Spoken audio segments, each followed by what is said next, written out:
Welcome back. It's your girl Tera Chantelle, and today on Take the Lead podcast, we are discussing self-respect. I'm gonna give you the respect that you earn. Yes, this generation is going left when we should be going right. So let's just hit right into self-respect. Let's take a moment. Do you ever settle for less? Or are you afraid of what other people think about you? So you don't want to give your true, authentic self to the world because you feel like other people's opinion matters. You don't want to post on social networks because you care about the amount of likes you get. That is areas we need to work on. Dealing with self-respect. Who cares about these likes? We have to stop doing these comparisons. Each of our journeys are different, but we have to stand firm in the respecting ourselves and doing what is best for ourselves. When you lack self-respect, it's like you're dimming your light.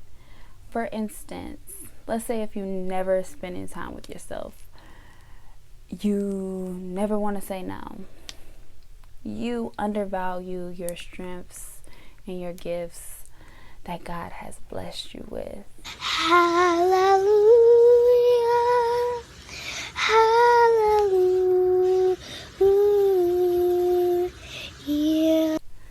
Or you don't have time for yourself.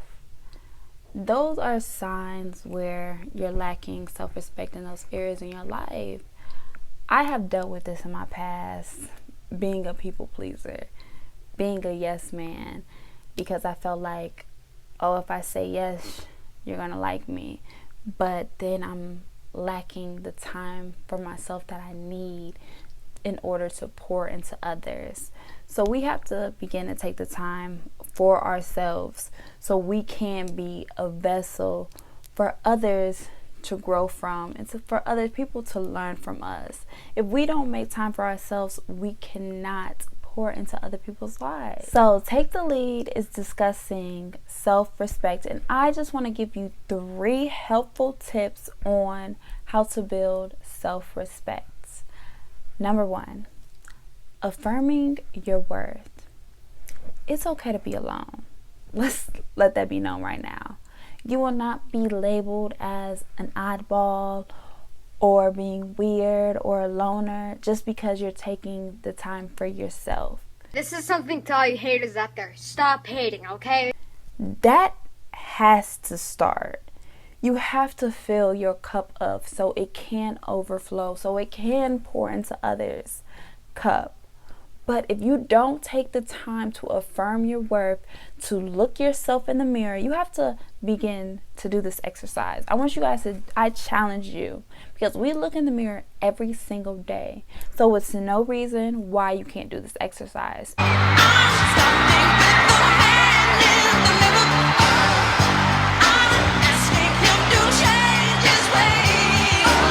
You have to begin to look yourself in the mirror, look yourself in the eye, take away the doubts, take away the fears, take away the imperfections and the flaws, and embrace the human that you are, okay, from the inside and out, and affirm your worth.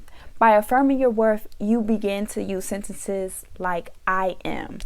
I am is so powerful. You are affirming that I am magical. I am a queen. I am a king. I am a god.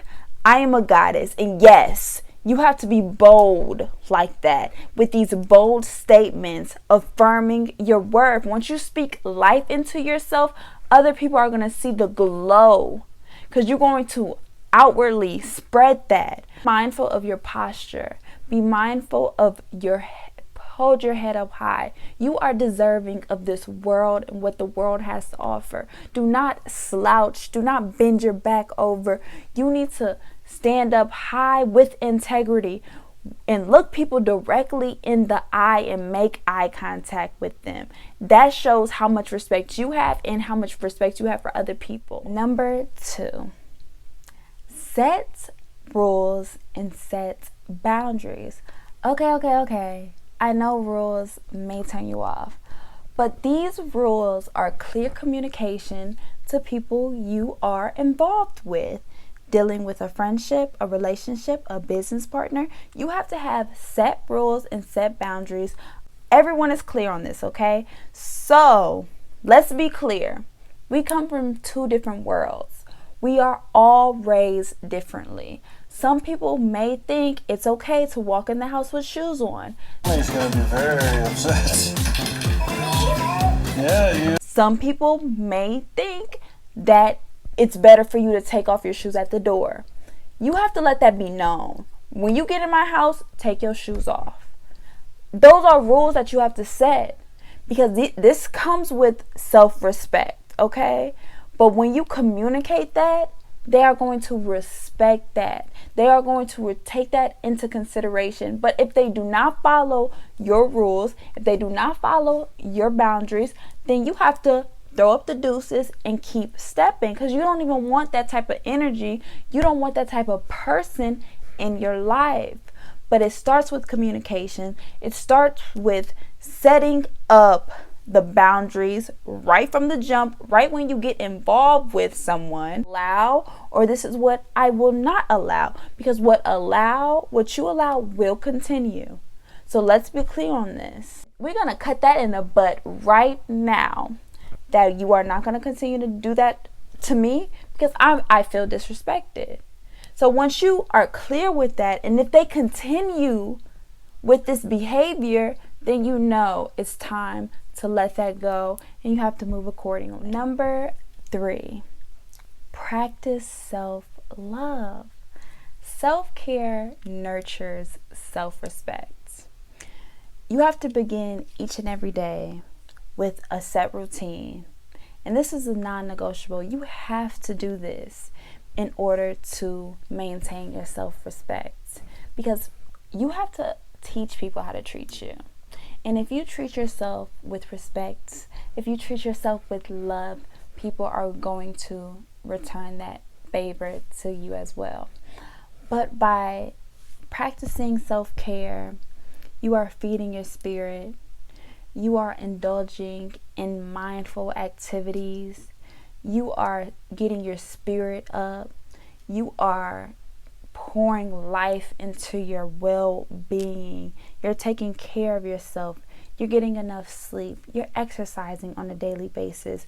You are taking care of you, because you cannot pour with the empty vessel.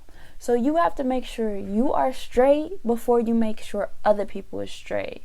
How are you going to help other people when you can't even help yourself? So that is the most important thing to do, is self-care. Have a routine. Have a daily practice. Your daily practice can be meditating, working out. That's it. Now this one. Just pull it. And pull it. Really pull it. Your daily gratitude journal. Your daily audio. Make sure you write things down. It's so important to write things down, because they really do stick. And then once you indulge yourself with self-care, you become much more creative. You are not going to be distracted easily. So I advise you to practice loving yourself and taking care of your needs, because we live in this generation where we are programmed to put our needs last, and that does not benefit anyone by putting yourself last. Self-respect is everything. Protect your peace, protect your needs, and watch how other people are going to respect you. Tune in to Take the Lead podcast. I will put the link below for all of the updates and everything. I appreciate your time. I appreciate you for watching. I'll see you next time. And remember, self-respect is everything.